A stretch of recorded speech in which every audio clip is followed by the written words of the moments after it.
Well, man, at my school, we won. So you won your area? Yeah. Wait, see.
All right, it's 10:01. We got a lot of people standing. We don't want to force them to have any undue inconvenience. If the clerk will call the roll, please. Senator Albritton, Senator Butler, Senator Chastain, Senator Figures, Senator Gavan, Senator Hatcher, Senator Hovey, Senator Kelly, Senator Melson, Senator Roberts, Senator Sessions, Senator Singleton, Senator Smitherman, Senator Wagner, Senator Allen, Senator Orr. All right, we do have a quorum. Clerk, call the first bill. House Bill 245 by Representative Collins. Representative Collins. Hello, Senator Weaver. Tell us about your bill. Is the mic on? Yeah. Okay, so this is a technical fix bill for our very successful rural hospital investment program from last year. It has two technical changes. The first one is it removes the treasurer's office responsibilities of the Rural Hospital Investment Program Board, and it shifts those to the Department of Revenue, which is in charge of the administration of the tax credit portion of the program. So for the meeting notices and things like that, now the board and the tax credit administration are all under one department's authority. And then the second one, it adds a new code section that allows utilities to be able to donate to rural hospitals under this program. It was the intent of last year's bill to include them in this section, but it accidentally got left out. So we're here to fix it with this bill, and it would allow those utilities to donate to eligible rural hospitals in their service areas under the 2.2% utility license tax. Okay, no new money though, correct? Okay. Is Move there a for motion? Move favorable. Question, Senator? No, I actually Move it. I actually recognize the movie. Okay, all right. Senator Smitherman moves, Senator Roberts seconds. Any other discussion? Let's get a good roll. Clerk, call it, please. Senator Albritton, Senator Butler, Senator Chastain, Senator Figures, Senator Gavan, Senator Hatcher, Senator Hovey, Senator Kelly, Senator Melson, Senator Roberts, Senator Sessions, Senator Singleton, Senator Smitherman, Aye. Senator Wagner, Senator Allen, Senator Orr. Mr. Chairman, when you get through. 11 ayes, 0 nays. The bill's given a favorable report. Hang on, Senator Weaver, Senator Smitherman. I just wanted to say, Senator, that I'm glad that Representative Collins, and of course I know you're working with you all bringing this bill. We talk about it and we try, but we've got to do a lot to help these rural hospitals. And one of the things that really concern me in that is the infant mortality. Where we fall in that, and in part is because people can't get the services. They have to go so far, so they put them off, or they have to pay so much for transportation to get back and forth when they come up to our area or something of that nature. So I just appreciate you all giving attention to this aspect of our rural hospitals, and hope if we go further, we're able to help them even more than what we're doing now. Always a pleasure to work with you, sir. And I think that you're going to be very interested in some more legislation that will be coming about maternal and infant outcomes, especially in rural areas. All right, thank you, Mr. Chairman. All right, clerk, call the next bill, please. Senate Bill 16 by Senator Weaver. Senator Weaver.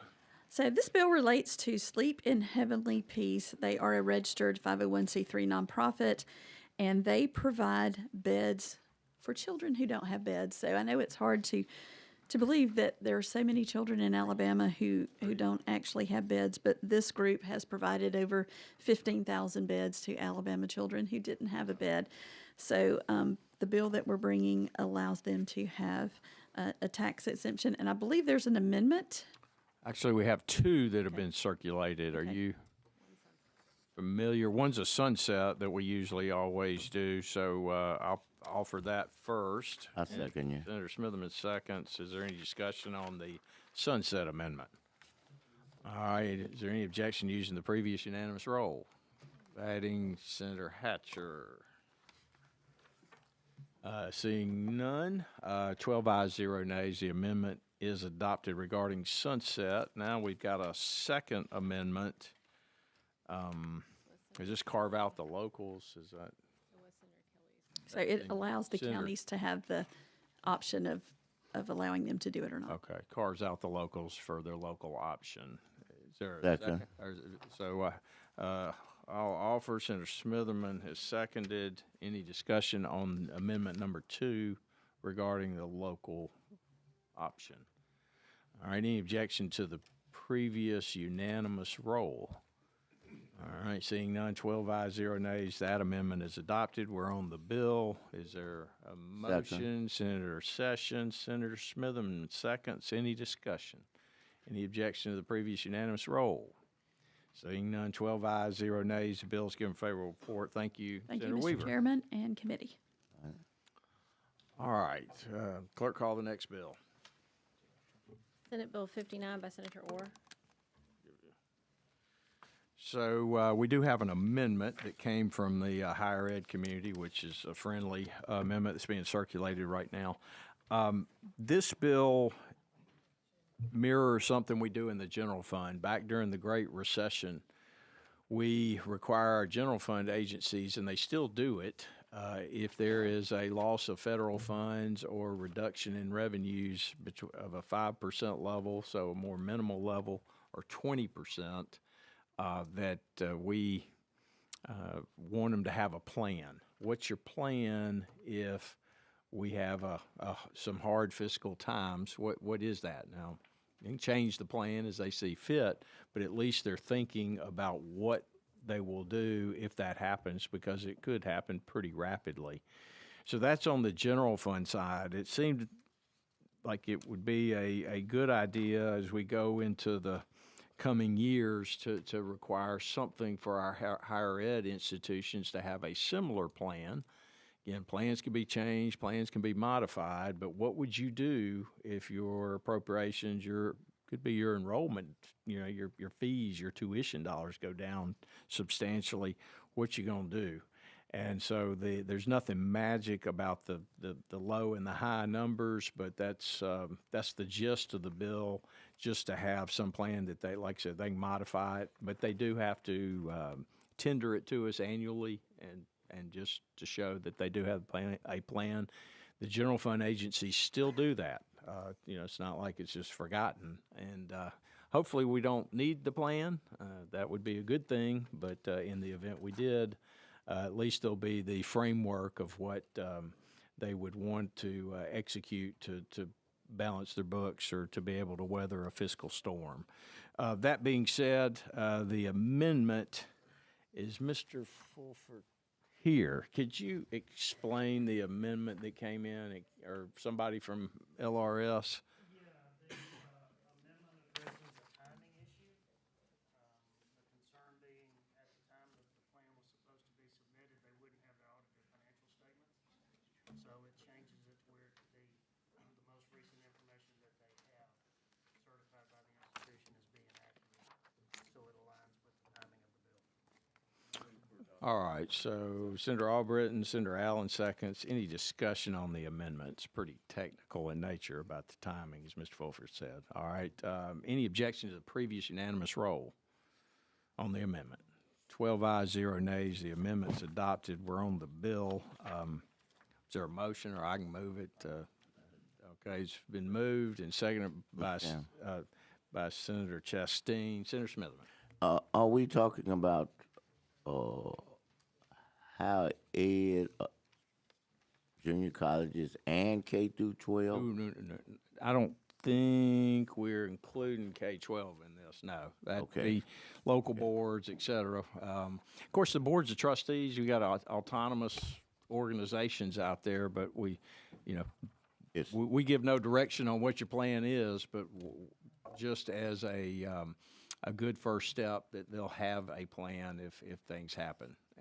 And Senator, higher ed gets hurt quickly and hard in a downturn because the logic is, well, they can just raise tuition. Can't charge a fourth grader tuition. No, you can't. So so as far as state funding, of course, we've seen with the Trump administration, there's been some fiscal gyrations in higher ed with grants, et cetera, and the scholarships for students and things. So just putting this on the radar, and I think it's a good fiscal, healthy matter to do. And one last thing, is there, what's the consequences if they don't meet that time frame? Is there in the bill, does it say as a consequence? They will, we could take it out on them in the budget if we want to, but did we write something in here, Kirk, about consequences? I just think we shall, and I know the current chairman, Garrett, and myself will be watching that they have this, but the timetables are relaxed enough. They shouldn't have a problem getting something in and making sure that they comply. Senator Hatcher. Mr. Chairman, does it speak to the enrollment piece as well? No, I mean, that would be the overall fiscal. Okay. What if your revenues and tuition being revenues for the institutions, if you had a huge drop off in enrollment, you're going to get hit financially. All right. Thank you. All right. Senator Figures has joined us. We're on the bill. It's been moved and seconded. Would you like to be added to the roll? Please do. I think it's a very good bill. Thank you. All right. Any objection to previous unanimous 13. roll? 14 ayes. Senator Kelly, you want to be on this one? Yes, sir. 14 ayes, 0 nays. Bill's given a favorable report. Thank you, members. Clerk, call the next bill. Senate Bill 62 by Senator Orr. All right. This is a bill I believe we had last year. Did we? I think it. No. No, we talked about it. This is a bill to allow charter schools to be able to raise money. It doesn't cost the state anything, and it does not cost our credit rating. It doesn't go against the credit rating of the state.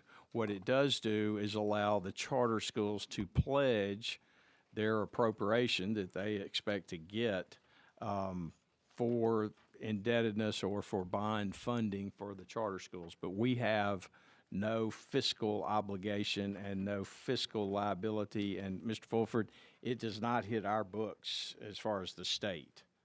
So it's not taking on debt of the state.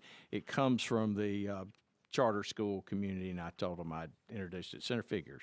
Thank you, Mr. Chairman. It's amazing to me how the charter schools get all of the perks, but they don't have to live up to the same standards as our public school system. So I am working on a bill to make that so. Okay. Thank you. All right, Senator Smitherman. Thank you, Mr. Chairman.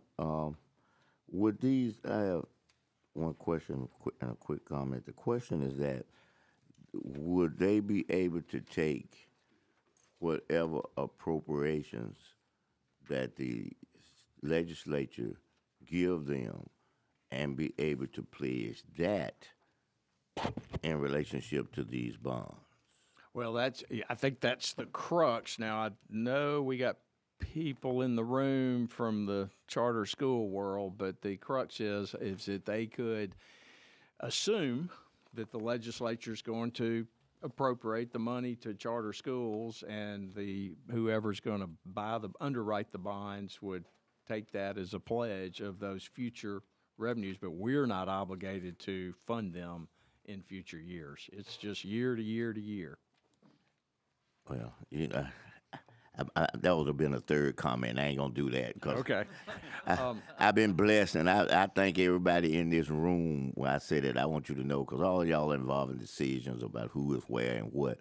I first thank everybody in here, because every day I've put the foot in this legislature, y'all have allowed me to be on the budget.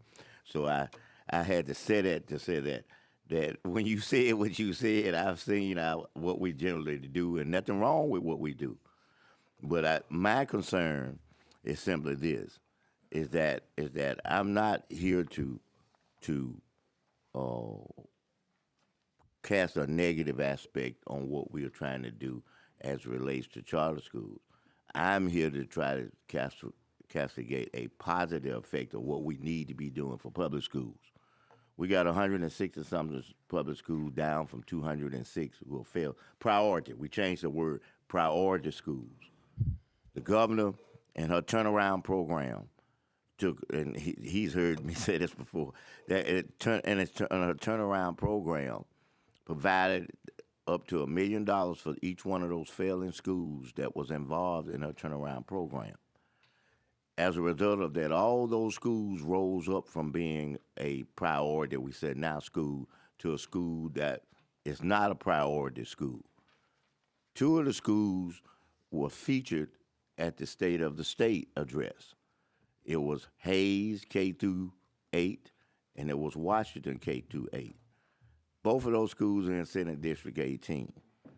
It actually was said that one of them was one of the top ones in the tier in the country in terms of from where they were to that point. I'm saying that when we start doling out this money for all these different things, from choice to these charter schools and all of that, we cannot do that and not get that $167 million. So every one of those schools in y'all district and mine and the whole state can rise up and be a choice school, that if somebody wants to go to that school. So when we start, as we go through this, when we start dealing out money, I want that to be on top of the food chain, that we gonna have to help those schools. It's been proven. I hope we don't try to divert it by saying, well, they're gonna waste money, they're gonna do this. All I'm saying is whatever procedure that the governor used, I want us to adopt them because it works.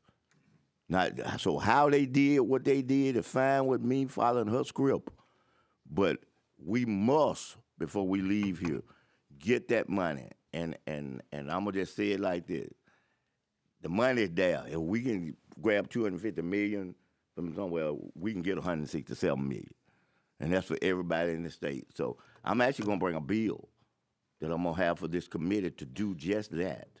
But I want everybody to be aware ahead of time, so that you can be figuring out how we gonna help these public schools that are our priority schools with the necessary resources they need. Thank you, Mr. Chairman. Thank you, Senator. And I know we all know that charter schools are public schools and operate, but they're different, and but they funded publicly, and hopefully, certainly are helping students across state. I do have an amendment. I think the members have it. I'll offer it. It's regarding the immunity and civil liability. It's a not unusual amendment, or not uncommon. We frequently have it, so I'm going to offer it. Senator Roberts seconded. Any discussion or comment? What does it do? It's the immunity amendment, not that there is no state immunity for bad acts that they may or may not do. Any objection to the previous unanimous roll on the amendment? All right, we got 15 ayes, 0 nays. The amendment's adopted. We're on the bill. Seeing no questions, you want to call the long roll? I don't have to. I'm going to vote for it. Okay, all right. All right, so it's moved by Senator Chastain. It's seconded by Senator Melson. Any objection to the previous roll? No. All right, no objection, 15 ayes, 0 nays. The bill is given a favorable report as amended. All right, moving on right along. If I can see what's next, Senator Roberts, you're next. Mr. Chairman, thank you. Out of the OB3, One Big Beautiful Bill, we have just two small pieces that we need to deal with. As you know, we're largely a rolling conformity state. As the Fed goes, so we go. There are a few things we did not conform with, but these are the only two things that we needed to deal with legislatively because they expired at the end of the year. And that would be the addition of Trump accounts and then continue to move forward on employer-paid student debt that they hire employees and agree to do that. That's $5,200. And then Trump accounts are new. They're tax advantage investment accounts for U.S. children born between 2025 and 2028, and they start July of 26. They are funded with a $1,000 U.S. Treasury seed deposit. These accounts allow up to $5,000 in annual contributions to grow tax deferred for education, houses, and business, acting like a specialized custodial IRA. So it is current federal law, and we are moving to roll and conform with that. And with that, any questions? All right, Senator Smitherman? Tell me about the part of about the tuition. You know, when I was saying the companies can pay. Companies? Yeah. You know, you and I talked about the other part. We did. I'm clear on the other part, but tell me about that. I hire a college graduate or two-year graduate, and they have school loans. Yeah. I, as the employer, could then pay up to $5,200 per year as part of their incentive package. They don't have to pay tax on that, and I, as the employer, get to expense that. Payroll. Will that money that the employer give go straight to the? Can go straight to the loan lender or to the individual. Most of the people I'm aware of are doing it straight to the lender Oh, I see. on behalf of the employee. So it's an incentive for employers to help out these folks who are coming out of our education system that are carrying a little bit of debt. Yeah, especially with COVID coming and some of those things been deferred. Yeah. Now they kicking back in. Yes, And they need some help. You know, we're helping the children, sir, Yeah, I think that's who are a good becoming part. adults. Okay, thank you. So with that, I'd move favorable, sir. All right, it's been moved. Is there a second? All right, Senator Allen, Senator Figures. Yes. Why is it called Trump account? I don't know, madam. It's just I what they do. are. I do. Okay. Because we have an insane president who wants everything named after him. And why on that? To me, that just gives it bad energy. It just gives it bad everything because of what he is for and what he's doing to our country right now. So I just wanted to say that. Thank you, ma'am. All right, been moved and seconded. Any objection to the previous unanimous roll? All right, seeing none, 15 ayes, 0 nays. The bill is given a favorable report. Thank you, Clerk, call Mr. the Chairman. next bill. Thank you, Senator Roberts. Senate Bill 88 by Senator Stutz. All right, we got a public hearing on this. Senator Stutz, thank you for joining us today, and look forward to hearing about your bill. Thank you, Mr. Chairman, members of the committee. The genesis of this bill, I was approached by several people in the education community in my area about the cost of construction and delays in construction when the Department of Construction Management gets involved in a project. And there are several people here that can give a lot better examples than I can and have dealt with it firsthand. So, and I know time is of the essence. So, Mr. Chairman, with your permission, I'd like to just let the people that want to talk about the pros and cons of the bill have plenty of time to do that, and then I'll. You want to tell us what the bill does, just in case somebody didn't Basically, answer? the bill removes the education community from the requirement to have the Department of Construction Management involved if the project is less than $750,000. So that's the bill is very straightforward. That's all that it does. And said, I know there are pros and cons. I've heard from people in the construction industry, from people in the education community about it. I understand, you know, that they feel like that gives them a layer of liability protection, but also, it adds tremendous cost to most of the projects. Some of the superintendents that talked to me said that when a small project gets involved with construction management inspection, it roughly triples the cost of the project. And that's tax dollars that's being spent. Those are school dollars that could be spent in other areas. And my focus of carrying the bill is simply to try to get one level of government bureaucracy out of the process. We have qualified architects, we have qualified contractors, and when they get involved and are building a relatively small project, we don't need somebody else to come inspect behind them. So, Okay. and be in the middle of the process. So All right. that's the genesis of the bill. Okay. Senator Smithman? Thank you, Mr. Chairman. Can you give me this is an educational component for myself, okay? What is it that these people who we are eliminating do in the process, in this process of, construction, getting that point? Can you lay out, okay, and I'll give you an idea of what my question is asking. For instance, they handle the purchasing aspect. They handle the quality assurance. They are project managers or what. That's what I mean. Tell me the people what they presently do now that we're getting ready to take them out of the equation. What do they do? I think that some of these people that are going to speak that are on the ground level of working with this on a daily basis can answer that better than I can. But basically, they inspect, but they delay and drive up the cost because, I said I've talked to contractors that say they wait for days, if not weeks, for the next inspection to be done while the project is going on. And all those things drive up the cost. They insist that very minor adjustments be made in the project. And when an architect has already designed it, the contractor has already bid on the project based on the architect's plans.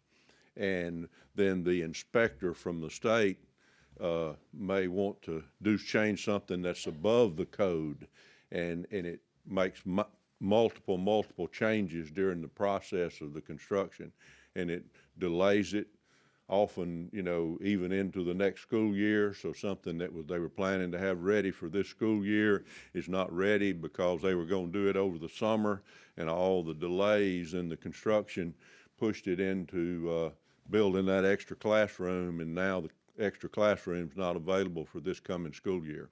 So if that's the case, then are the people who want to get rid of these people that you're here to get rid of, are they willing to accept full liability then?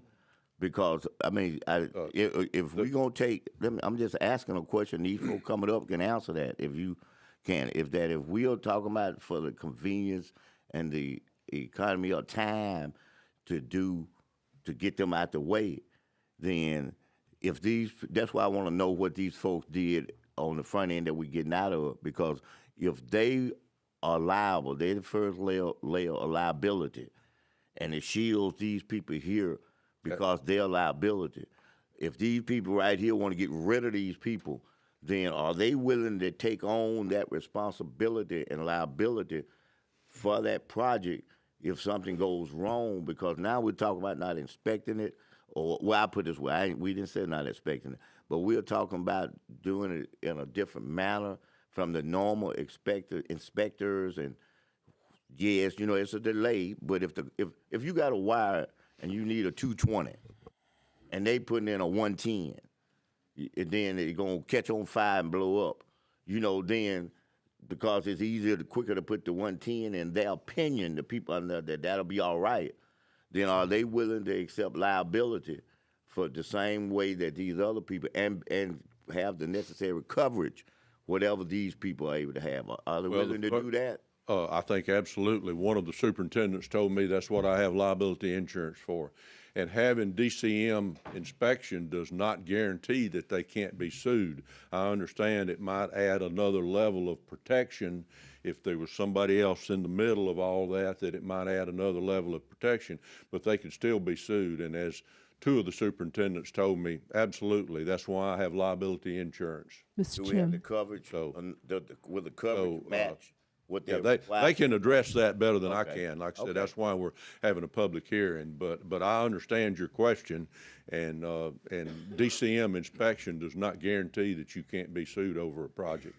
And we have architects, the construction management people that are involved in building it, signing off on the architect's plans. The architect's plans are going to have engineering inspection all along the way, certifying, and then the builder's obligated to build according to those plans. Well, I can tell you, being a lawyer, I can see a problem if they're not gonna pick on that same responsibility. Thank you. All right, Senator Figures, you have thank a you, question Mr. real Chairman. quick, and we'll move Yes, on to the it's real public quick. hearing after Senator, Senator Figures. Senator Stutz, they still are required to get the inspections like from the city and dealing with the codes and so on and so forth, right? So all of that still Absolutely. has to This be does approved. nothing to do Right. away with them building to the code. And Gotcha. I say that's the architect's job. That's the architect is going to design this to be within the code. We're not trying to lower the code. And then We're as not they go, trying- they still have to be inspected by the city. They would still have to meet all those requirements. This Thank is you. simply taking out a middleman inspection Thank you, I of the understand. process, Thank you. Thank you, Okay. Mr. Chairman. if it's less than $750,000. So let's roll into Senator Sessions. You I have think my question will be answered probably in the public hearing, but I just wanted, in case Senator Stutz knows the answer right quick. Do we have a threshold right now? Is there a, didn't we pass something a few years ago that had a Well, threshold?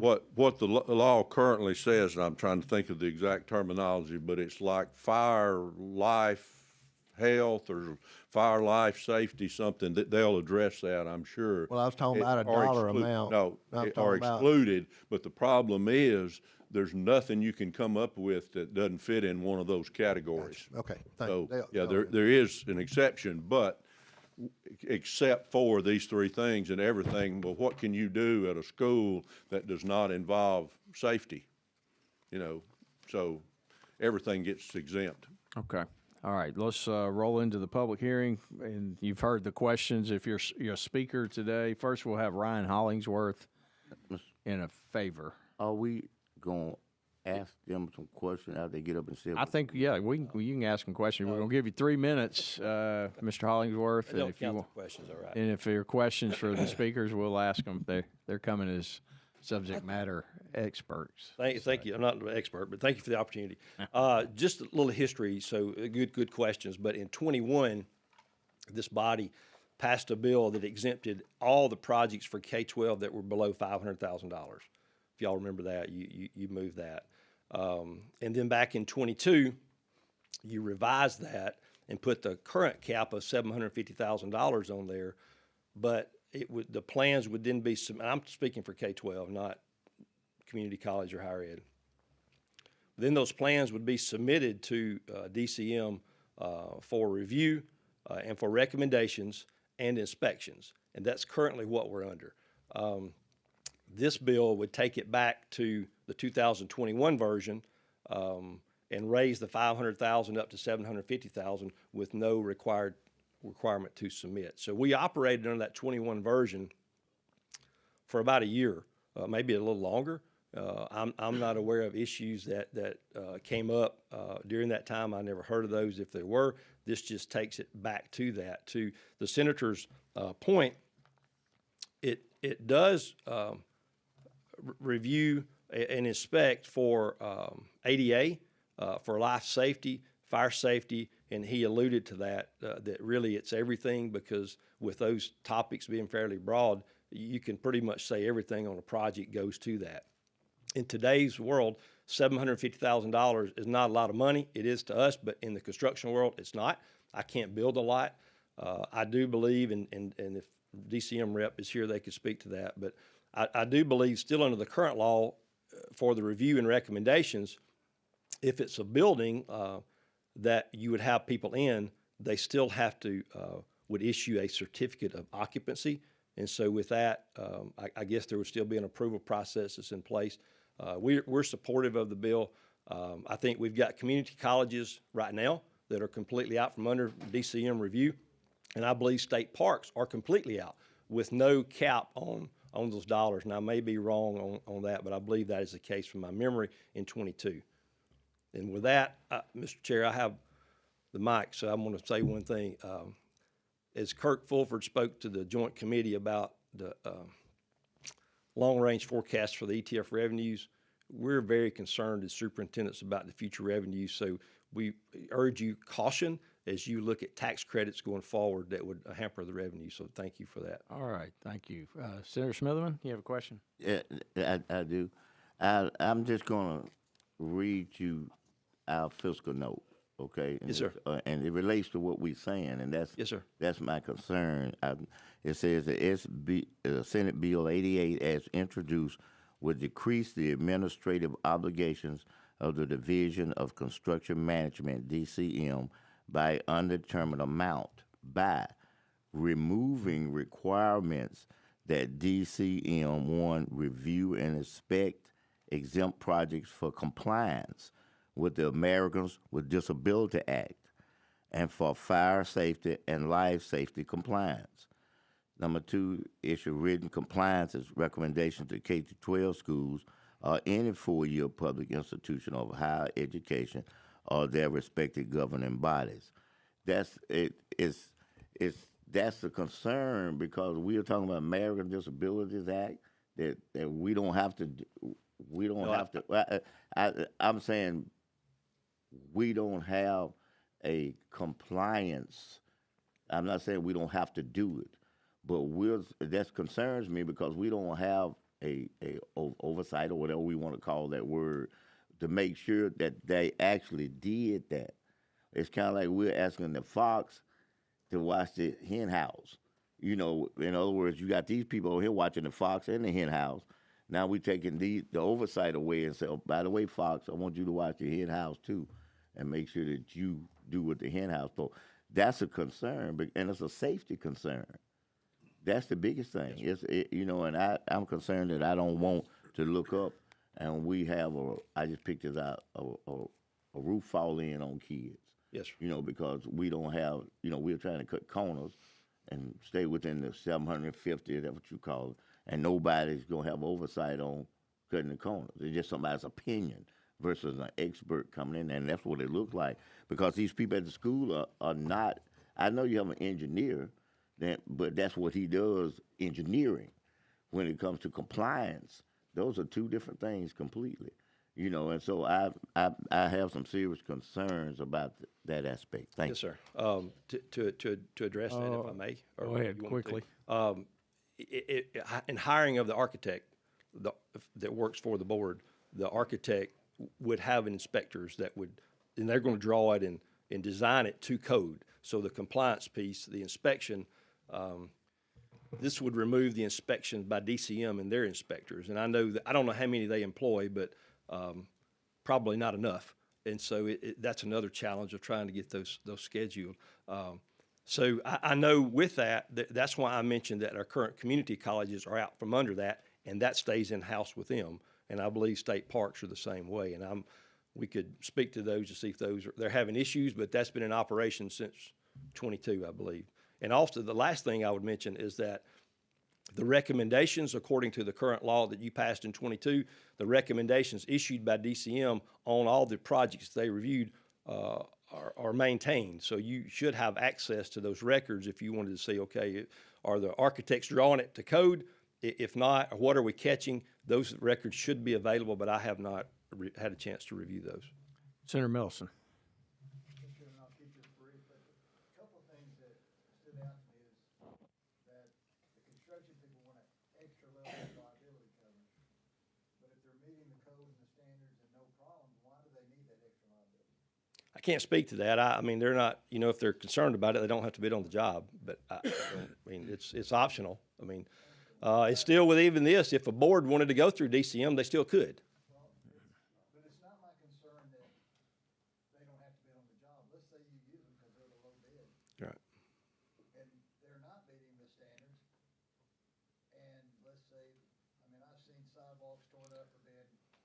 millimeters off because they're using lasers instead of the old, transit or whatever. So is the school gonna assume that liability? Is it gonna put them at a risk or somebody? Well, the contract, Trips on their hill and because it's off a little bit? the contract would be issued by the board to the construction company, and they would be to bill that to the code as drawn. So if they didn't do that, then the contractor has not lived up to their responsibility. And I would assume the board would pursue that. But you're not qualified as a school to make sure they are. No, that's why the architect has the inspectors. Yes, sir. I'm not saying it's good or bad, I'm just trying to. Well, I think it's good, but anyway, Any more questions? yeah, I know. All right, thank you, hold that against- thank Mr. you, sir. Hollingsworth. Next, we'll move on to opponents. Alex Whaley from AGC.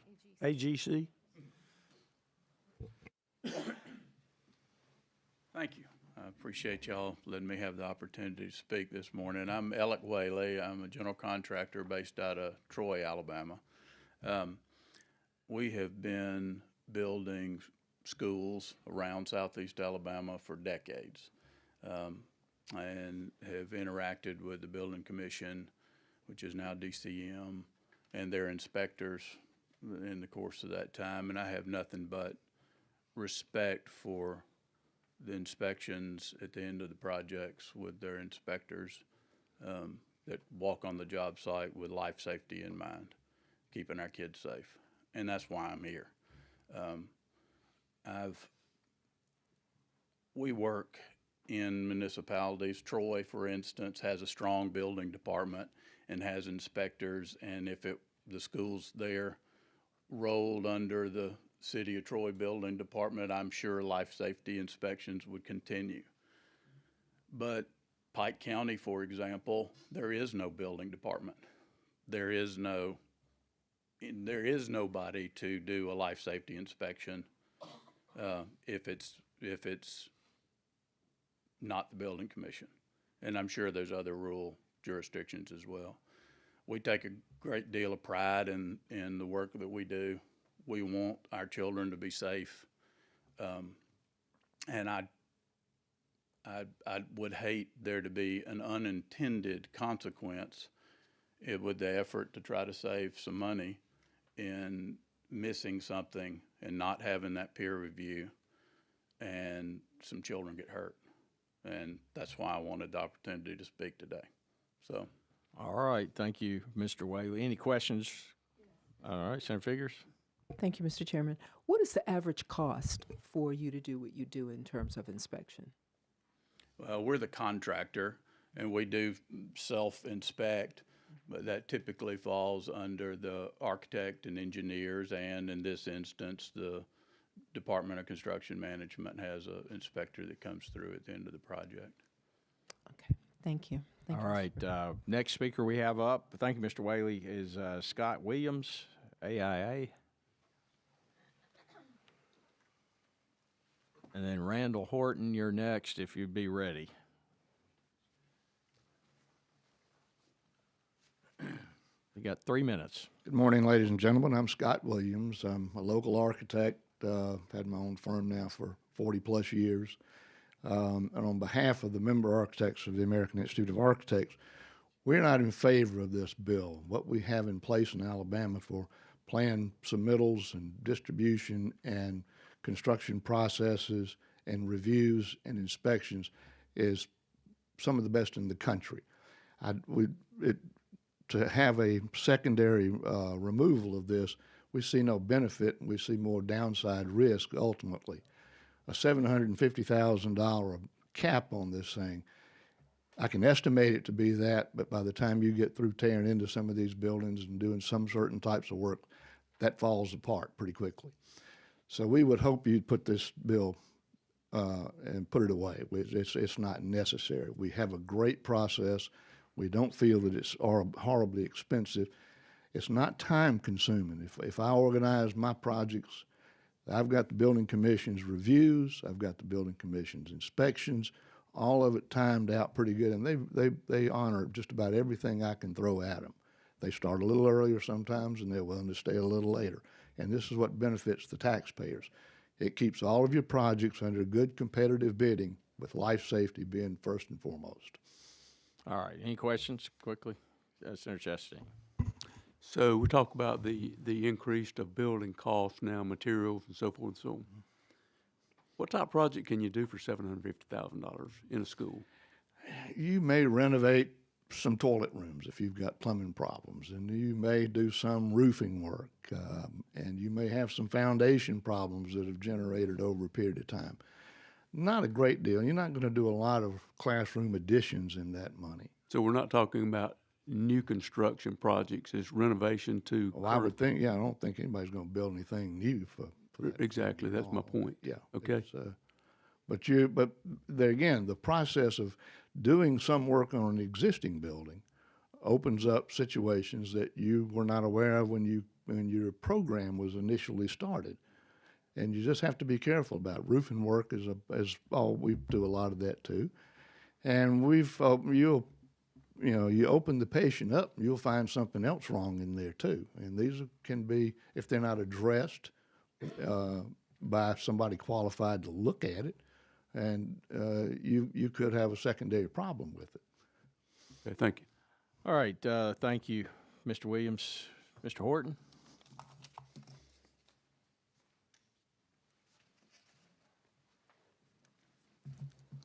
Thank you. You ready for me to get my 3 minutes here? Is that That's right? your 3 minutes of fame right here, staring you in the face. Okay. I'll count that as a win today. Okay. All right. All right. My name is Randy Horton, and I'm here not in favor of this bill for several reasons. One, this bill is almost like a continuation, a little bit of House Bill 220 that was in 2021, and it's already been mentioned that it went from 500,000 at that time to 750,000.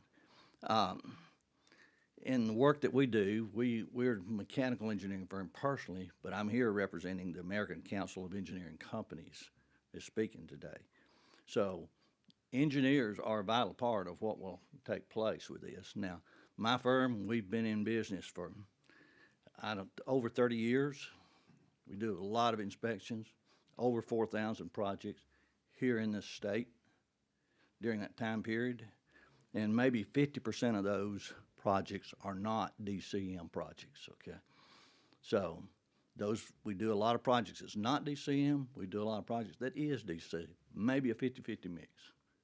Some of those projects are $1,500 projects, some of those projects are $300 million projects. But in looking at that, I don't know where the costs are coming from, because we see, and we do a lot of schools, we see the HVAC, plumbing, and fire protection, personally, we do.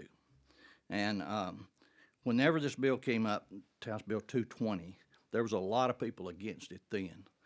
And those people included the firefighters, AIA, architects, all of the construction companies, all of the subcontractor companies, and ACEC also at that time, to the point that the bill was passed, went to Governor Ivey. Governor Ivey did not sign it. She did an executive amendment on May the 17th, 2001, and formed a study group of 12 people to go back, look at it, and come with a compromise. 4 of those members were in the legislation. They were all stakeholders there, including the superintendents and so on. They came back with 2 meetings and come to an agreement with those 12 people that was on that board at the governor's request. That was passed, that was what we had, and it was $500,000 in 2021. 2022, there were some changes made, and it went to $750,000. Senate Bill 88 makes the change of deleting the inspections that they do. I have full-time inspector. Oh, Mr. Horton, you're filibustering us now. So, all right. You tell Ms. Horton you did a great job. Any quick questions of Mr. Horton? All right. Thank you for being with us today. Okay. All right. You've heard the bill. You've heard the opponents. Is there a motion on the bill? Mr. Chairman, may I say one thing? Sure. I feel for our public education superintendents, principals, administration, and all. And they're at a point where they're trying to find ways to save money so that they can continue to do the best that they can do with what they are budgeted or given appropriated. So I applaud you all for that, and I understand it. But when we can give charter schools and tax credits to people who already had decided to send their children to private schools, you're trying to find ways to make up for the money you're not getting because we're not adequately funding you, which is our first priority. So, of course, I'm always about safety, but I also know that there will be inspectors, and as the contractor said, so many of these projects are small projects. And if they're going to end up being a bigger project, that means that it goes above the $750,000, or actually $749,999.99, because everything under $750. So my heart goes out to them. And also, as Mr. Hollingsworth said, that is it the community college system? There are some other higher ed systems that are already doing this. And those are students there, people, human beings, and we're concerned about their safety too, but I don't recall anything coming up where they didn't have this particular inspection, that something went wrong or something happened. So I'm going to vote in favor of the bill, because I feel your pain with needing more money and trying to do what you can to find that extra money. Thank you, Mr. Chairman. So is that a motion, Senator Figures? All right, second by Senator Gavan. Any other discussion?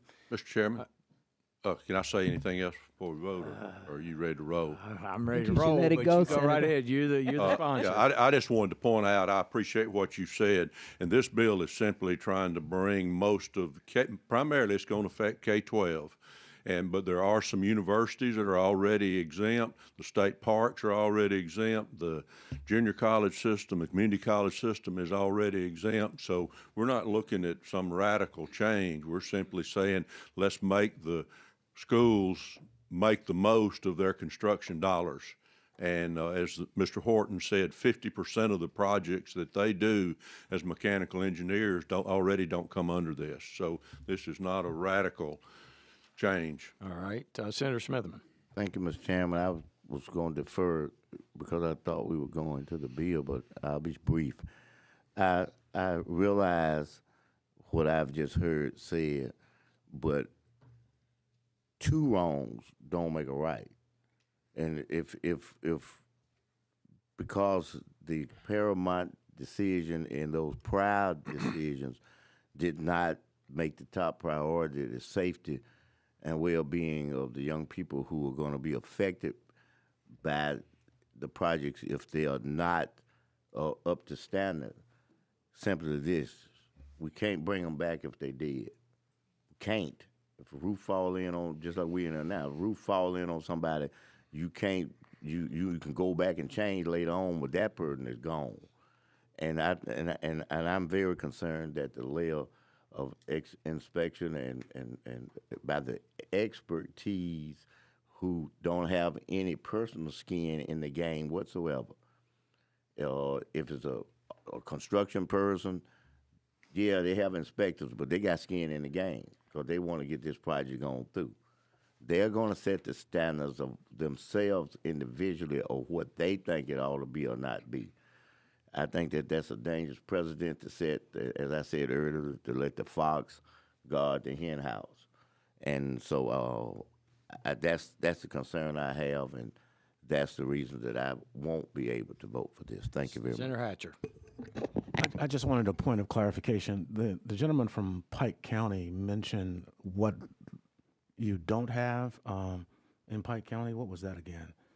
Who? Have a building department that would serve as a final inspector.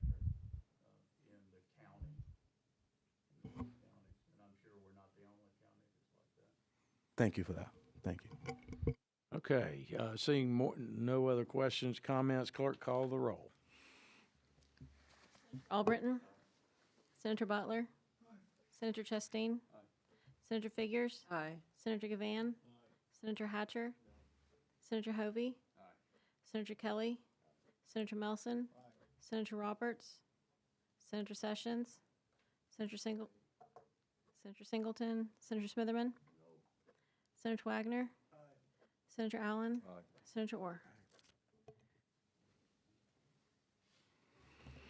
11 ayes, 2 nays, 1 abstention. The bill is given a favorable report. Thank you, Mr. Chairman. Senator Sutton. All right, before you go, 2 things. One, I've gotten a few requests from you, so, let's move them on if you can, please.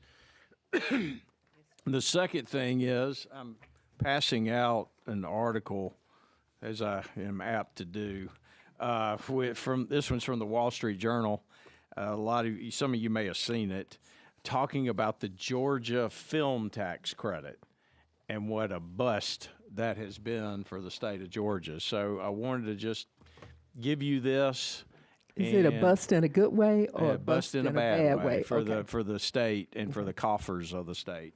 So I want you all to have this.